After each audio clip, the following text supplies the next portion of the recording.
Thank you for joining us for the Ministry of the Word at Redeemed Christian Fellowship in Phoenix, Arizona. We hope the Ministry of the Word will be a blessing to you. Hello, welcome to our Sunday afternoon live stream. Thank you for joining us and being with us today. We have been teaching out of Pastor Walter's Woman of Faith manual. We are now at chapter 8, and we are starting to talk about the women who supported the men of God in their lives. And so the Bible records what seems to be a rare group of women who challenged their faith to materially and financially support men who were clearly marked out by God for his service. We have already addressed Abigail, who, despite her husband's disrespectful treatment of David and his men, brought them provisions and provided for them out of her household substance, and eventually became David's second wife after her husband's death. That was in 1 Samuel chapter 25. So we could see she provided for financially out of the provisions of their household for David, the man of God, and then because of that, God blessed her. God took care of her. But we're going to talk about some other women. Specifically, we're going to start in the Old Testament with two women who have very similar stories, but they're two different women. So it's important to note that we will be looking at two women who possess tremendous amounts of faith, each one with their own specific needs and desires, which determined how their faith will be applied, or you could say how or what they assigned their faith to. They assigned the giving of their substance to the men of God or prophets in their lives and set their faith on a specific need or desire. Each of them did. One received a command and the other received a promise. They both heard something that produced faith in them. They both saw or envisioned the word given to them through the eyes of their faith as being upheld as coming to pass.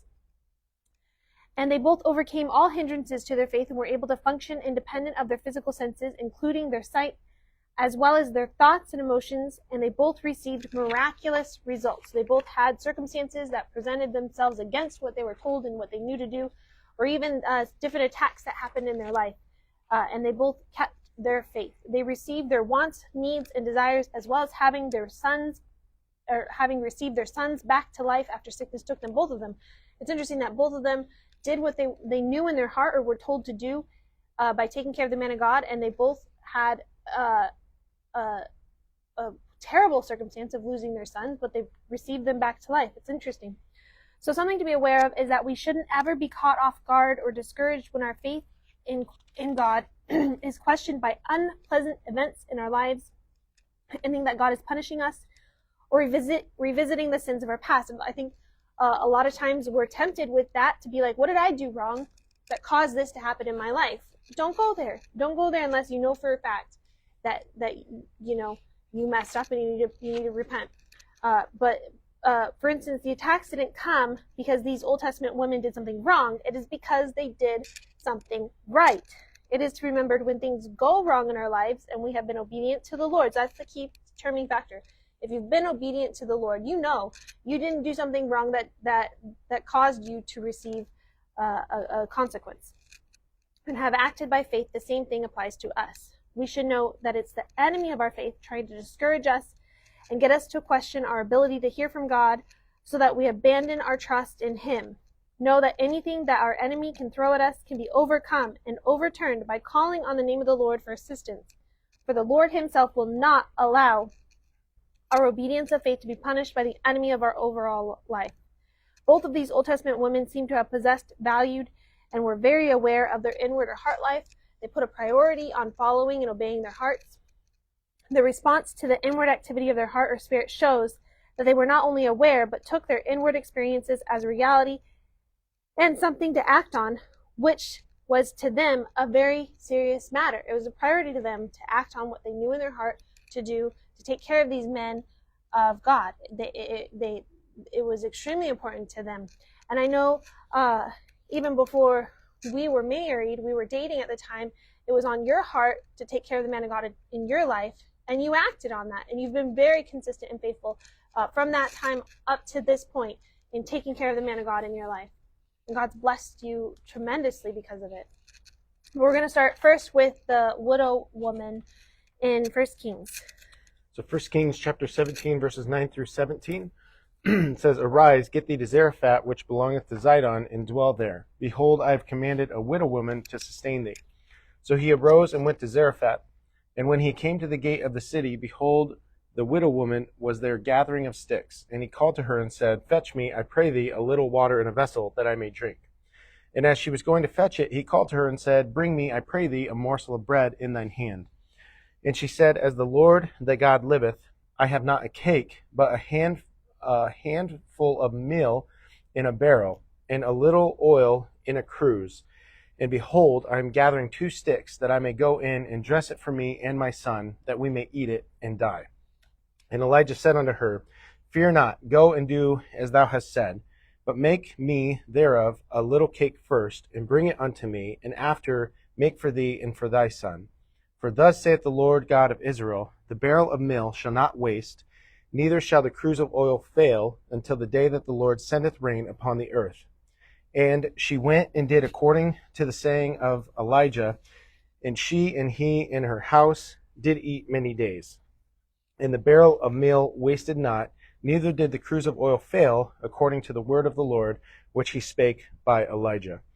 And it came to pass after these things that the son of the woman, the mistress of the house, fell sick, and his sickness was so sore that there was no breath left in him. So in verse 9, we see that God's speaking to him and saying, I've commanded a widow woman there to sustain thee. So we know she already knew what she was supposed to do. That was something that God commanded her to do in her heart. And so she knew that and then he put that demand on her. But the Lord our God spoke to Elijah, telling him that there would be no dew or rain until he spoke it out at the Lord's direction, which caused a drought to come over the land. Then the Lord sent him to a brook where he could drink water and be fed by ravens, but after a while the brook dried up because of the drought. That's in chapter 17 of 1 Kings. Then the Lord commanded a widow woman in Zarephath, which is also called Sarepta, a city in Sidon, in Luke 4:26, to sustain him, and directed him there. And when he found her, he put a demand on her faith, for she knew in her heart that he was coming because of the command of the Lord. So she was prepared for this to happen. This is where her faith really begins to stick out. Did she really hear from God? Was Elijah showing up and putting a demand on her faith? Confirmation that, in fact, she did hear correctly. All of the circumstances surrounding her situation were definitely contradicting what she heard and what her faith was requiring her to do. There were many times throughout our life where circumstances contradicted what we knew in our heart to do. So it was up to our faith then to continue to do what God asked us to do and not give up based on the circumstances. Circumstances should never dictate to you what you should do in your life, especially when you know what you should be doing in your heart. First and foremost, listen to your heart. Prioritize the inward activity of your spirit so that God can continue to work in your life. So she said to the prophet Elijah in the Amplified Classic, As the Lord your God lives, I have not a loaf baked, but only a handful of meal in the jar and a little oil in the bottle. See, I am gathering 2 sticks that I may go in and bake it for me and my son, that we may eat it and die. At this point, in order for her to proceed, she had to have overcome what her physical circumstances and senses were perceiving in order for her to adhere to the command of the Lord. This is obviously something that was done quickly within the confines of her heart. She was quick to obey. She didn't sit there and contemplate whether she should do it or not. She was commanded. She already knew. She was prepared before he even showed up. She knew what she needed to do. And, she was kind of like, well, I was going to, fix this and this is it. That's all I've got. We're going to die after that. But she quickly made the adjustments in her heart. This is important because all she needed was the appearance of Elijah showing up that confirmed what God had commanded her to do. This is a vital piece of information because sometimes it is better to respond to what the Lord has put in our hearts quickly, without hesitation, before we lose a window of opportunity that could change our lives, as it did this widow woman. There was a window of opportunity for her to take care of the man of God that then God would use to preserve her and her son. If she had not listened, they would have surely eaten that cake and died like she said they were going to do. Because of the drought, there would have been no way for God to provide for her. So the widow woman gave of her livelihood at the request of Elijah, And from a percentage wise, she gave everything. That is 100% of her of her livelihood from a circumstantial perspective. Yet when she obeyed the commandment of the Lord, something took place that was not altogether apparent to her physical senses, which is from the time that she obeyed the Lord by faith, the meal and the oil began to multiply. As she took the meal and oil out, it was supernaturally replaced. So every time she used it, it was supernaturally replaced in her provision. So this lasted for at least a year, a whole year. So she would have had one meal and they wouldn't have made it, but it lasted a year, while there was no dew or rain coming upon the land, until Elijah at the command of the Lord spoke out that he heard an abundance of rain coming upon the land. We can't help but realize that every time she took from the jar of meal and the bottle of oil, her physical senses would have not been able to detect the increase coming to those particular items. So every day for her was an act of faith, believing for supernatural increase in order to physically sustain her, her son, and Elijah. Not only did she provide for Elijah's substance, but she also provided a place for him to stay, which was on top of the house where she was staying. Through a duration of time, the widow woman's son fell sick and died, and the woman confronted Elijah, and Elijah said, "Give me your son." So she fed him, but she also provided a place for him to sleep above her house. So then her son died, and now he said, "Give him to me," and he carried him into the loft, which is also characterized as a chamber. This would be a room that would resemble a studio apartment today that had been provided by the widow woman. And Elijah fell upon the boy and prayed, and God heard Elijah, and the boy was revived. And he presented the boy back to his mother, which reconfirmed her faith in God, and that Elijah, in fact, spoke the true word of God. In 1 Kings 17 through 24, it says, "After these things, the son of the woman, the mistress of the house, became sick, and his sickness was so severe that there was no breath left in him. And she said to Elijah, 'What have you against me, O man of God? Have you come to me to call my sin to remembrance and to slay my son?' He said to her, 'Give me your son.' And he took him from her bosom and carried him up into the chamber where he stayed, and laid upon him his own bed. And Elijah cried to the Lord and said, 'O Lord my God, you have brought further calamity upon the women, upon the widow with whom I sojourn by slaying her son.' And he stretched himself upon the child 3 times and cried to the Lord and said, 'O Lord my God, I pray you, let this child's soul come back unto him.' And the Lord heard the voice of Elijah, and the soul of the child came unto him again, and he revived. And Elijah took the child and brought him down out of the chamber into the lower part of the house and gave him to his mother. And Elijah said, 'See, your son is alive.' And the woman said to Elijah, 'By this I know that you are a man of God, and that the word of the Lord is in your mouth is true.'" So notice how in verse 18, even though God has been providing for her all this time, the temptation to revisit her past mistakes came upon her and blamed her for the loss of her child. This is why she confronted the prophet, but notice how he ignored her statement and sought God for her son to be revived and bring restoration to her life. Nonetheless, this is an incredible amount of faith that constantly contradicted her circumstances, which allowed her to obtain a remarkable amount of increase by simply and quickly obeying the commands of the Lord in her heart.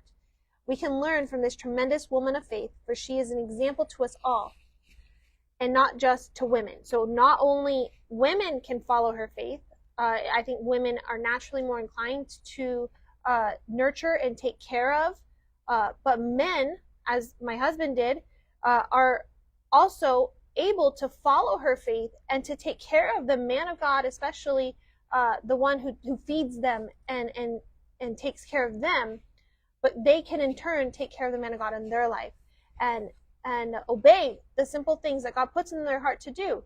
You know, whether it's picking up a meal for them, for the man of God and his family, or maybe giving a gift, a love offering, something that is just obeying those simple requests of your heart, because God has a plan to provide for you in return when you take care of the man of God in your life. He will never fail you. Your meal and your oil will never run out when you obey what God's asked you to do. So remember, when we come under attack, it's not always because we have done something wrong. It is because we have done something right, and you and your faith have become a threat to the enemy. And so he tries to stop you so that your faith does not become contagious to others. When other people see you, like Pastor was talking about this morning, we're to be an example, a testimony. Our lives should be a testimony of what God has done in our lives so that he could do it so they see he could do that for them too. But so the enemy hates that. He doesn't want you to flourish. He doesn't want you to have those good things that God has promised you in your life. So he's going to do everything he can to try to stop you. There were many times where I've asked Pastor, what did I do? Did I do something wrong? And he said, no, you've done nothing wrong. So in those moments, when you recognize you're obedient to God and you haven't done something wrong, dig deep in your faith and stay rooted and grounded in what you believe and trust God that he will turn your situation around. As he promised you, I am trying to get people to realize that it's not them. It is the trials of their faith. It is what the enemy is trying to do. He is trying to stop them because he is threatened by their faith. He simply cannot allow his grip on humanity to deteriorate, and so they become a target. Nonetheless, we are given everything we need to overcome. It is confined in this simple statement, maintaining a level of persistent faith. Temptations to our faith are often voiced, especially when the pressure is on. Remember, God will not abandon you. Guard your confessions, stay the course, and overcome. We must realize that the type of faith that this woman portrayed could be applied to any command of the Lord that has been impressed in our hearts. The lesson here would be to respond quickly to what the Lord has impressed us in our hearts and asked us to do. Respond quickly. Don't wait. There's a window of opportunity that God is using you to take care of his man of God and to take care of you. So nonetheless, the woman was commanded to care for the man of God, and there is no doubt that God honored her obedient faith by sustaining her and bringing her son back from the dead. So we could start on the Shunammite woman. It's about 15 pages, so I don't think we'll get through maybe not even half of it, but we can start on her because her story is so similar to the widow woman. Like it almost sounds exactly the same, but they're two different women, two different men of God, and two different examples of how to take care of them. Did you want to add anything before we move? Okay. So 2 Kings chapter 4, verses 8 through 10, it fell on a day when Elisha passed to Shunem, where was a great woman, and she constrained him to eat bread. And so it was that as oft as he passed by, he turned in thither to eat bread. And she said unto her husband, Behold, now I perceive that this is a holy man of God, which passeth by us continually. Let us make a little chamber, I pray thee, on the wall, and let us set for him there a bed, and a table, and a stool, and a candlestick, and it shall be, when he cometh to us, that he shall turn in thither. So in verse 4, the Shunammite woman was known as a great woman. The Hebrew word for great is quite interesting. Here it is in reference to a woman who is more mature and is recognized as a wise and perceptive individual. The word is used to describe the perceptiveness of God. You can see that in Jeremiah 32:19, but it is also used of a person of some importance and is influential, a person of high value. So this woman was all of these things. It turned out that when Elisha was passing by, she offered him something to eat, and from then on, every time he came by, she purposed to feed him. She saw something in Elisha that most people might not have caught. This is the perceptiveness that she had. As time passed, she said to her husband, I perceive. The word perceive means to sense through observation, to recognize, to be made aware of through discernment. Her spiritual perception is one of the reasons why the scriptures portrays her as being great. This word is in reference to spiritual understanding. It is an inward understanding or knowing. It is amazing how these women that we have been studying were so spiritually sensitive and perceptive to the activity of spiritual realms, being able to discern what God was doing as well as who he was using. Thus, they submitted themselves to the needs of these holy men of God. So this Shunammite woman falls into this category of women who understood the heart life and leaned towards the inward impressions of her spirit more than what her physical senses were revealing to her. You have to understand that when Elisha passed by, he wasn't one that was noticeable or of any particular notoriety. He wasn't dressed in rich men's clothing. He traveled lightly and didn't stand out. Nonetheless, he didn't appear to be poor because he traveled with a servant. However, she sensed in her spirit that he was a holy man, which means that she understood in her heart that he was separated for God's service. So the question that some might ask is, how does someone walk in this type of perception? Well, there are many elements to this question that need to be addressed, but maybe at a later time. The thing that we will point out now is that as she spent time with him, she perceived that he was a man of God. Another thing that is important, that's also real quick, I want to point out, she spent time with him, and so she could perceive that he was a man of God. If it's one on your heart to spend time with the man of God because you perceive that he has insight from God, listen to that insight. Don't ignore it. Don't excuse it away or justify it according to your flesh. Listen to it. Apply it to your life. Adhere to what is being imparted in your life. So most people would perceive that the person they have attached themselves to are used of God, and that is where it starts, and that is where it ends. Nothing is done in regards to what God has revealed to them. So the question is, why does God reveal things to God-fearing people? The answer is simple, so they can do something about it. God's impressing your heart so you can do something about it. She met a need that didn't appear to be a need. Again, he didn't seem to be poor. After all, he passed by there many times and seemed to do all right for himself. Yet, she sensed that there was something she could do to make him more comfortable in his travels as he passed by her home and recognized it as a need. The main element of her kindness was to honor the man of God regardless of his outward appearance. This point in the woman's life is a perfect lesson, a teaching moment in how to honor God's servant. It did not matter what Elisha had or didn't have. Her actions and the desires of her heart were to honor God's man. Now, there were other people around, and they could have had the same blessings in their life by listening to what was in their heart to do, but they didn't. She's the one who got the promise from God. So the greatest element of her faith that stands out above anything else was her faith to honor the man of God on a continual basis, a man who became a big part of her life, and she formed a deep respect and value for him. She esteemed him greatly as her man of God, and only time would prove out the benefits of her faith efforts. But it must be remembered, it was her ability to honor that started it all, and that brought about a promise that met her deepest desire. We can probably read that next scripture and probably stop with that. So she said to her husband, let us make him a chamber on the wall. First off, the word chamber is the same Hebrew word for chamber that we find in 1 Kings in reference to the widow woman who described a room that appeared much like a studio apartment of today. The next thing that we want to look at is the phrase on the wall. This word is in reference to a room in addition to a house. She literally had an extra room added to her home so that he would have a place to stay as he passed by. So not only did she feed him, but she also housed him.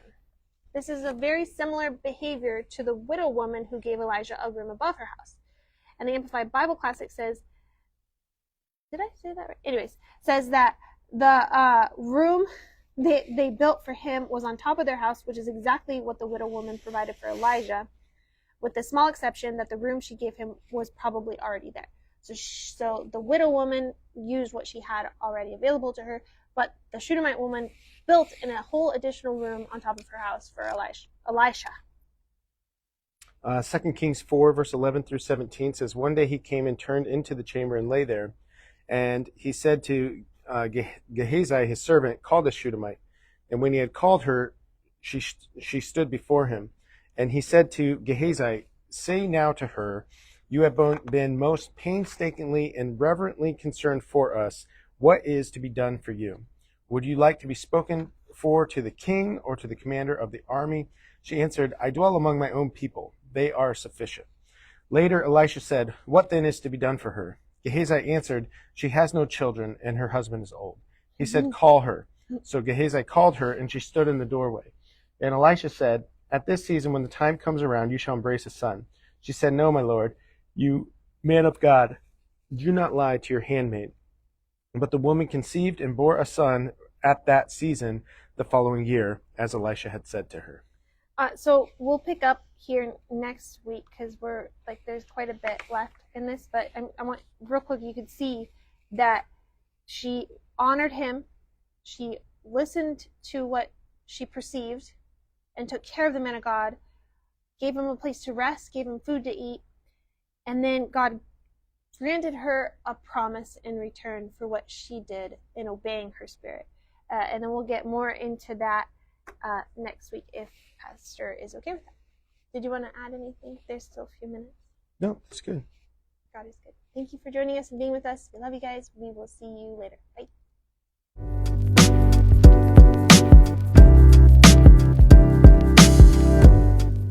Thank you for joining us today.